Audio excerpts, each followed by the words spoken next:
अल्हम्दुलिल्लाह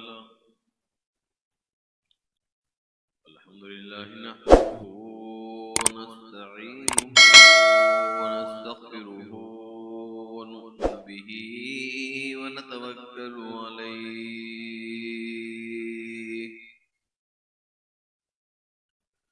व नऊज़ु बिल्लाहि मिन शुरूरि अनफुसिना व मिन सय्यिआति अअमालिना मन यहदिहिल्लाहु फला मुदिल्ल लहु व मन युद्लिलहु फला हादिय लहु। अम्मा बअदु अऊज़ु बिल्लाहि मिनश शैतानिर रजीम बिस्मिल्लाहिर रहमानिर रहीम। ज़ालिकल किताबु ला रैब फीहि वक़ाल अल्लाहु तबारक व तआला फ़ी शान हबीबिही मुख़बिरन व आमिरा इन्नल्लाह व मलाइकतहु युसल्लूना अलन नबी या अय्युहल्लज़ीना आमनू सल्लु अलैहि व सल्लिमू तस्लीमा। अल्लाहुम्मा सल्लि अला सय्यिदिना व नबिय्यिना व मौलाना मुहम्मदिन व अला आलिहि व अस्हाबिहि व बारिक व सल्लिम सलातन व सलामन अलैका या सय्यदी या रसूलल्लाह व अला आलिका व अस्हाबिका या हबीबल्लाह। मौलाया सल्लि व सल्लिम दाइमन अबदा अला हबीबिका खैरिल खल्क़ि कुल्लिहिम। बाद हिंदुसलात के मौजूद मुहतरम खतीब पाकिस्तान अल्लामा ग़ुलाम यासीन साहब गोलड़वी और साहबजादा अल्लामा ग़ुलाम गौस गोलड़वी, उलमाए ज़ी वक़ार, मेरे बुजुर्ग और दोस्तों, अल्लाह का फज़ल करम है कि आज हम 11वीं शब में इदारे हाज़ा में इस मस्जिद में जलसे दस्तार फजीलत में और 11वीं शरीफ के इज्तिमा में मौजूद है। इस इदारे की खूबी और इस इदारे की काविशें इससे बढ़कर क्या होंगी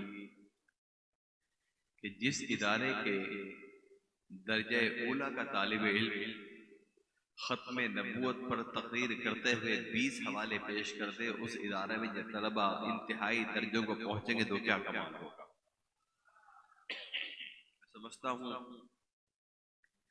कि ये हुजूर ताजदार गोलड़ा हज़रत पीर मेहर अली शाह गोलड़वी अलैहि रहमा का फैज़ है कि उनके नामों की निस्बत ये मदरसा खैरुल माद का फैज़ है और इमाम आज़म अबू हनीफा का फैज़ है कि उनके नामों की निस्बत से ये करम हुआ कि यहाँ के तालिब इल्म को अल्लाह ताला ने ऐसी तौफीक अता फरमाई कि वो इतनी फसाहत के साथ गुफ्तगू कर सके। दोस्तों, अल्लामा ग़ुलाम यासीन गोलड़वी ने अपनी ज़िंदगी तबलीग व इशाअत के एक ऐसे मैदान में खर्च की। असल में हम आदी हैं इंसान के मरने के बाद उसकी तारीफ करने के, ये हमारा मिजाज कि अगर आप में से कभी कोई फुर्सत से गौर करे, अगर मौलाना के साहबजादे ये काम करेंगे तो लोग कहेंगे अपने बाप की शोहरत के लिए कर रहे हैं, और बिला मुबालगा साल के 365 अय्याम में से मौलाना के चंद सालों की डायरियां देखें और शहर से बाहर के जलसों के उस फासले को देखें जो यहाँ से वाक़े है, तो लाखों किलोमीटर फासला मौलाना ने सिर्फ इश्क़ मुस्तफ़ा की इशाअत के लिए तय कर लिया। अल्लाह ताला इनका ये ज़ौक़, इनकी ये मोहब्बत इनकी औलाद तक कामिल तौर पर मुंतकिल फरमाए। इस इदारे को मज़ीद तरक्की के मदारिज तय करने का मौका अता फरमाए। वाकई शहर से दूर उफ्तादा इलाके में एक माहौल पैदा करना मुश्किल काम, और फिर उस जगह अगर सजावल से और जोहर जमाली जैसे इलाकों से तलबा पहुंच जाएं तो ये फ़कत लगन नहीं बल्कि अल्लाह और उसके रसूल के करम की एक बैयन मिसाल है। हाज़रीन मोहतरम, ये इदारे हैं जो कौम की तामीर और तरक्की में हिस्सा लेते हैं। आपको जो लाखों अफराद के मजमे नजर आते हैं, आपको जो बड़ी बड़ी तहरीकें नजर आती, उन तहरीकों का वजूद ऐसे ही इदारों से पैदा होता।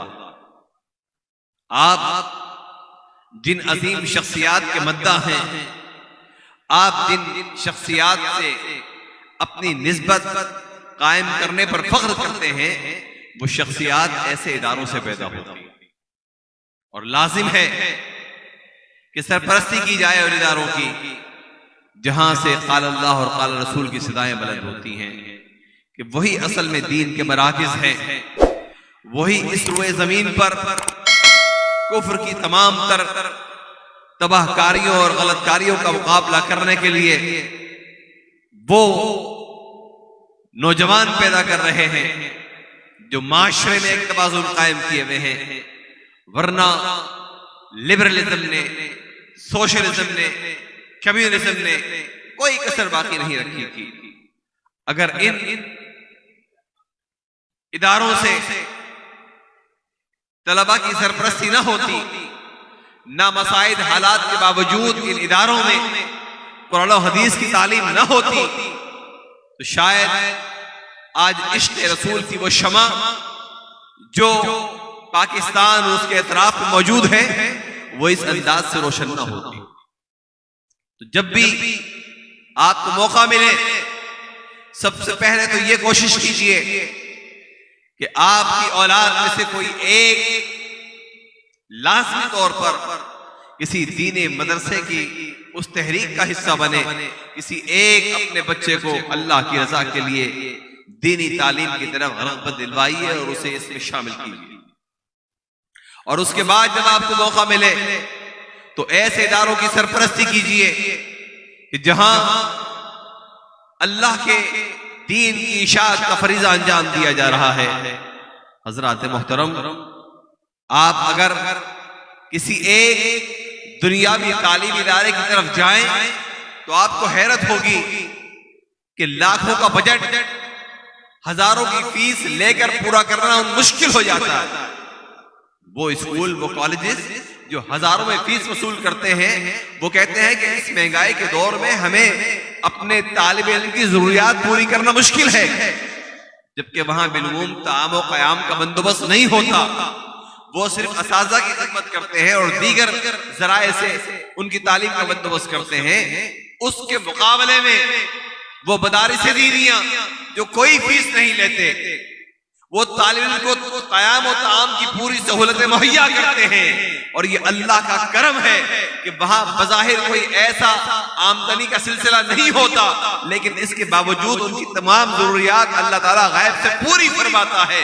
और उन तलबा के अंदर वो सलाहियतें पैदा होती है कि बड़े बड़े यूनिवर्सिटी और कॉलेजेस के फारिग उनके सामने आकर ज़ारू तलम्मुस तय करने पर मजबूर हो जाते हैं। तो इन इदारों की अपनी अहमियत है।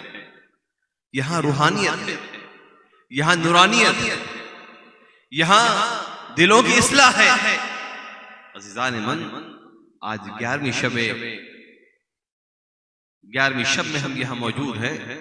हमने ये समझ लिया कि शायद हुज़ूर गौसे आज़म शेख अब्दुल कादिर जिलानी का तज़किरा सिर्फ इतना ही काफ़ी है कि उनकी मनक़बत पढ़ ली, उनको याद कर लिया। ख़त्म कादरिया, ख़त्म गौसिया बेशक ये हमारे शियार हैं, लेकिन असल जो पैगाम कादरियत है, जो औलिया कामिलीन का पैगाम है, वो ये है कि वो अल्लाह के दीन की इशाअत का फरीज़ा तमाम जिंदगी अंजाम देते रहे। हुज़ूर गौसे आज़म शेख अब्दुल कादिर जिलानी रहमतुल्लाह ताला अलैह जब दर्स कुरान इरशाद फरमाया करते तो कुरान के एक हिस्से की तिलावत फरमाते और फिर पहला, दूसरा, तीसरा और चौथा माना बयान फरमाते, तो अवाम उस माने और मतलब को समझते। जब वो उसी कुरान की आयत का 5वां और 6वां मतलब बयान फरमाते तो सिर्फ खवास समझते, और जब 7वां और 8वां मतलब बयान फरमाते तो अक्सुल खवास समझते, और जब 9वां और 10वां मतलब बयान फरमाते तो लोग हैरान होते कि ये उलूम कहां से है, इनका सुदूर कहां से हो। असल में हुजूर गौस आजम का जो विरसा है वो इल्म कुरान है, वो अल्लाह के नबी सल्लल्लाहु अलैहि वसल्लम की मोहब्बत है, उनकी करामतें अपनी जगह पर, लेकिन अपने दौर में पैदा होने वाले फितरों का उन्होंने पामर्दी से मुकाबला किया। तारीख उठाकर देखें कि उस दौर में रवाफिज, खवारिज, मुअतज़िला और दीगर बातिल फिरके किस तरह बगदाद और उसके अतराफ में अपने मज़मूम मकासिद के लिए फैल रहे थे, और हुजूर गौस आज़म शेख अब्दुल कादिर जिलानी ने उन तमाम फितरों का अपने इल्म से मुकाबला किया। तो असल में किसी आस्थाने से वाबस्ता होने, किसी खानका से वाबस्ता होने का समर यह होना चाहिए कि वक्त के तमाम फितरों के सामने वो शख्स जो किसी सिलसिले से वाबस्ता है वो खड़ा हो जाए कहानी दीवार बनकर, और ये साबित करे कि वो वक्त के फितरों का इसी तरह मुकाबला करना चाहता है और कर सकता है जिस तरह हुजूर गौस आजम के एक मुरीद को होना चाहिए। हजरात मोहतरम, ये फैज है अल्लाह के वलियों का कि अकनाफ आलम में इस्लाम फैलता चला जा रहा है, और अल्लाह के वली से हमें मोहब्बत इसीलिए है कि उसकी निस्बत अल्लाह रब्बुल इज्जत की मोहब्बत की तरफ है। हमारे लिए काबा क्यों मोहतरम है कि उसकी निस्बत अल्लाह की तरफ है। हमारे लिए कुरान क्यों मोहतरम है कि उसकी निस्बत अल्लाह की तरफ है। हमारे लिए दीन क्यों मोहतरम है कि उसकी निस्बत अल्लाह की तरफ है। हमारे लिए अल्लाह का वली इसलिए मोहतरम है कि उसकी निस्बत अल्लाह की तरफ से। और फिर उन तमाम औलियाए कामिलीन में हुजूर गौस आज़म शेख अब्दुल कादिर जिलानी को जो मकाम हासिल है, आप फरमाते हैं कि हर वली किसी न किसी नबी के नक्शे कदम पर होता है, और मैं अपना जद्दे अमजद हुजूर पुरनूर सरवर दो आलम सल्लल्लाहु अलैहि वसल्लम के नक्शे कदम पर। और जिस तरह आपके इल्म में, आपके फज़ल में, आपके तमाम कमालात में हुजूर सरवर दो आलम सल्लल्लाहु अलैहि वसल्लम की ये निस्बत नजर आती है, इसी तरह आपकी करामतों के अंदर भी निस्बत नजर आती है कि अल्लाह के नबी सल्लल्लाहु अलैहि वसल्लम के मौजज़ात का सदका हुजूर गौस आज़म की करामतों की सूरत में जाहिर होता। अल्लाह के नबी सल्लल्लाहु अलैहि वसल्लम मदीने मुनव्वरा में हैं, मस्जिद नबी में हैं, जुमा है, एक आराबी आता है और कहता है या रसूलल्लाह, अतराफ में बारिशें न होने से जमीन खुश्क हो गई, मवेशी मर रहे हैं, लोग परेशान हैं। आकाए नेमत हुजूर सरवर दो आलम सल्लल्लाहु अलैहि वसल्लम दुआ के लिए हाथ बुलंद फरमाते हैं, बादल उमट कर आते हैं, और इस तरह बारिश होती है कि जुमा बारिश, हफ्ता बारिश, इतवार बारिश, पीर बारिश, मंगल बारिश, बुध बारिश, जुमेरात बारिश, अगला जुमा आ जाता है। अब वही है या कोई और आराबी है आता है और कहता है या रसूलल्लाह, पहले बारिश न होने से हम परेशान थे, अब बारिश होने से परेशान। बारिश होनी चाहिए लेकिन हमारे अतराफ में होनी चाहिए, हमारी आबादी पर नहीं। मेरे आका ने यह नहीं कहा कि सवाल करने वाले, क्या तूने कभी ज्योग्राफिया नहीं पढ़ा, अगर बादल आएंगे तो हर तरफ से आएंगे, नहीं। हुजूर पुरनूर सल्लल्लाहु अलैहि वसल्लम ने आसमान की तरफ इशारा फरमाया कि बादलों हम पर नहीं, हमारे अतराफ पर। अब मदीने तैयबा की आबादी पर बारिश नहीं हो रही, लेकिन अतराफ से आने वाले कह रहे हैं कि अतराफ में बारिश हो रही है। ये हुजूर अकरम सल्लल्लाहु अलैहि वसल्लम का मौजज़ा है। मैंने अर्ज किया कि हुजूर गौस आज़म शेख अब्दुल कादिर जिलानी फरमाते हैं कि मैं अपने जद्दे अमजद आकाए नेमत हुजूर पुरनूर के नक्शे कदम पर हूँ, इसलिए आपकी करामतों में हुजूर के मौजज़ात का अक्स मिलता है। एक मौके पर जब आप दर्द इरशाद फरमाने के लिए बैठते हैं, हजारों का मजमा है, आसमान पर बादल आते हैं, अभी चंद बूंदें टपकती हैं, आप आसमान की तरफ देखते हैं और कहते हैं कि मैंने बड़ी मुश्किल से लोगों को जमा किया है, अगर इसी तरह बारिश हुई तो लोग परेशान हो जाएंगे, हम पर नहीं हमारे अतराफ पर। माँ हुजूर खत्मी मर्तबत का मौजज़ा है कि मदीना तैयबा पर बारिश नहीं हो रही, आबादी पर अतराफ में हो रही है। या हुजूर गौसे आज़म की करामत है कि जहां तक मजमा बैठा हुआ दर्द समात कर रहा है वहां बूंदें नहीं गिर रही, अतराफ में बारिश हो रही। ये शान है हुजूर गौसे आज़म की।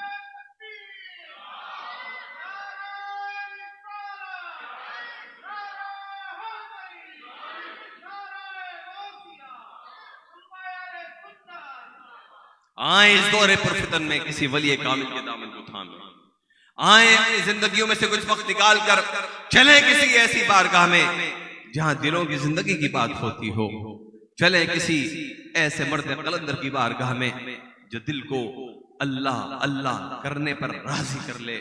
वही हमारी हकीकी जिंदगी होगी और वही अल्लाह का जिक्र मरने के बाद हमारी कब्रों को रोशन करने का जरिया बनेगा। अल्लाह और उसका प्यारा हबीब हमारा हामिद।